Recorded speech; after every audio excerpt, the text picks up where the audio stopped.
Hey everyone, it's Aisha Love, founder of MultiDimensional You.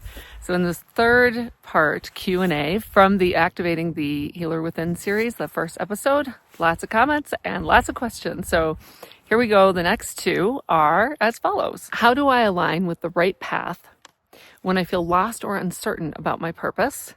And number two, how do I know when it's the right time to step into a new role or direction as a healer?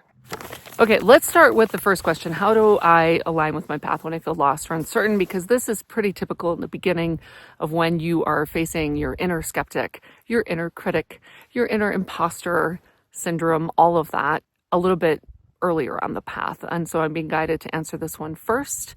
For those of you a little bit new to stepping into your healing abilities and your healing identity construct. And the first thing that's coming through is to do that lightly, because a healing identity construct is still an identity construct. And we don't want to get too caught up in a spiritual ego, because it's a trap. It's a dead end.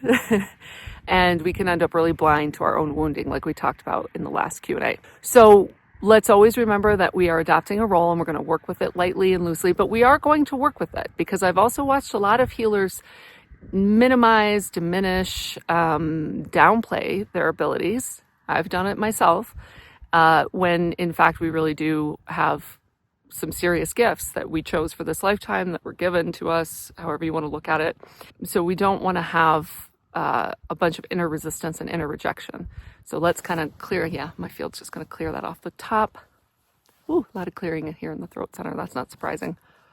And then in the jaw, let's clear that out. That's not really helping or serving. We don't want self-aggrandizement either, based in low self-worth, can go in different directions. And the most I see come across my, client desk, if you will, are those of you who will downplay and doubt. So there is the other end of the spectrum. I'm sure some of you have dabbled in that too. And, you can kind of get feeling pretty special when you recognize like you have these healing abilities you're not supposed to have in this realm and yada, yada. Yeah, there's more clearing out. It's like clearing out from back here. That's interesting. So we're just going to let that run and clear for you. Yeah, there we go. Take a deep breath. Yeah.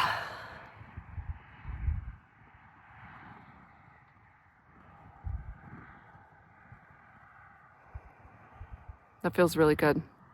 A lot of the question is being answered through this clearing work and a bit of an activation coming through my field. It's my wheelhouse. It's what I'm here on the planet to do, in part, is help all of you healers align with your soul purpose and your soul mission and get on with what you're here to do, which at its fundamental level, healing is restoring balance and harmony. It doesn't have to take a really specific role. However you do that on the planet. And there are many, many different ways to do that, mainly through your own emanation, the way you show up in the world, who you are, your most authentic essence. And so what I'm being shown is the very human answer to the question is this. Stop trying to be someone you're not and start really being your most authentic self. So all the things that you feel excited about, passionate about, it would mean not censoring that, not downplaying that, not ignoring it. So when I look back for me at 15, I became super passionate about paleoanthropology, the study of human origins. Admittedly, a little odd for a teenager, but in the context of what I do now makes perfect sense. That would be a very lateral meaning in this horizontal realm, 3D, like what I could have attached to that would come even close to the kind of work I do now, which has to do with multidimensional templates. So I'm being told to answer the question about what do you mean when you talk about template work as an example and a demonstration of me finding my own path and way forward, which looked nothing like anything I had ever heard of.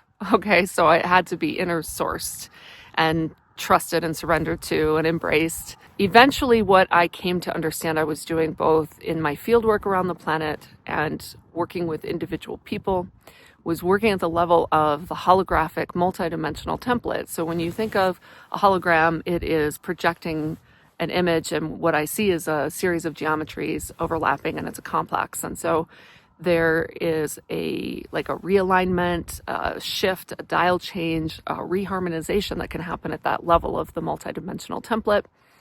Think of a kaleidoscope when you look through and then the geometries change. It's kind of like that. So I came into this work just following the breadcrumbs, feeling the inner prompt, feeling the pressure, like I have to go here on the planet for some reason. And, initially I thought it was for like some surface level reason of like, oh, I miss going to that country, or I have this meeting I have to go there for. Those are all cover stories for like, this other work that I do. If you're not familiar with that, it would sometimes be called a type 1 indigo, and we travel the planet doing grid work and a lot more. A lot of people I'm working with are what you might call type 2 indigos, and healers in all sorts of forms and formats. And again, it's not setting out a shingle per se. It could be, but it's been beautiful to read the comments in that original video that I'm responding to all these questions from. And how many people have commented how they see their healing, from singing in a choir, to being a loving presence on the planet. There are so many different mashups of what that looks like. And so I am being told right now, interestingly, that you can kind of skip steps. In the same way, when I lived in West Africa, they had already jumped to the mobile phone. This is an interesting time where you don't have to go through a big linear progression of, you're going through your paces as a healer. You can just skip to your unique mashup. And the answer is interesting because it's dovetailing into the second question. For those of you wondering, how do you know when it's time to go in a new direction with your gifts and your healing and your purpose? And it's you have been in boxes that worked and paradigms and constructs that worked and met the collective where they were at for a length of time. And now you can begin to release those. You can begin to unbox yourself. And I'm hearing really go for it. So many of you are practiced in inner introspection. This is going to invite you into your own personal vision quest or retreat. I went through this recently. I was interdirected up to the mountain by myself, keep a divine appointment, and shift into the next gear. So listen to that inner prompt. Take the time you need. Maybe make a trip. We've gotten a question about how do I know where I'm supposed to go on the planet? You'll know. You just have to listen. You can invite in where am I supposed to head, and then watch for the signs when it gets mentioned 3 times in a day or 2, right? And don't ignore it, and let yourself move in that direction, and you will inner source all your own inner prompts and downloads. So it is there's a lot of quantum leaping and shifting, and like a big chessboard, and people are being moved around. I've been moved around quite a bit. If you're new to the channel and you haven't followed me, I've been all over, from Idaho, Montana, North Carolina, Oklahoma, now back to Idaho. And from here, I'm not sure, what will happen in the next year. But I know that when it's time, and events all orchestrate themselves for that to occur. So you can also trust the unfoldment. We don't have to strive and push. We just have to meet each day with love, not fear. And the other thing I'm being shown and told is that for both questions, you'll know when you feel stagnant and you feel stagnation and you don't feel inspired and you don't feel enthusiastic. It's probably time for a change. And it could be a geographical move, but it certainly is time to go inward and give yourself, a longer sojourn inward rather than just a daily check-in, but quit your normal circumstances, leave that sphere for a period of time so that you can inform from within, is what I'm being shown. Okay. All right. So this one is kind of short and sweet. I hope this is helpful.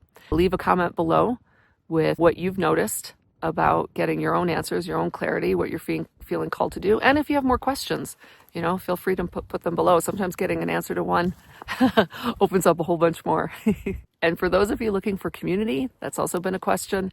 I invite you to join the Higher Love family. That information is in the description below. It's an amazing community of healers who are changing their paradigms and doing amazing inner alchemy and transformation into the next octave of their emanation, their embodiment, and their healing service. I love you all. Have a magical multidimensional day. Mwah. Where'd my sun go? It's cold out here, Shrumpy. Maybe I will drive up to Bora. Maybe it's clearing up there. Merry Christmas.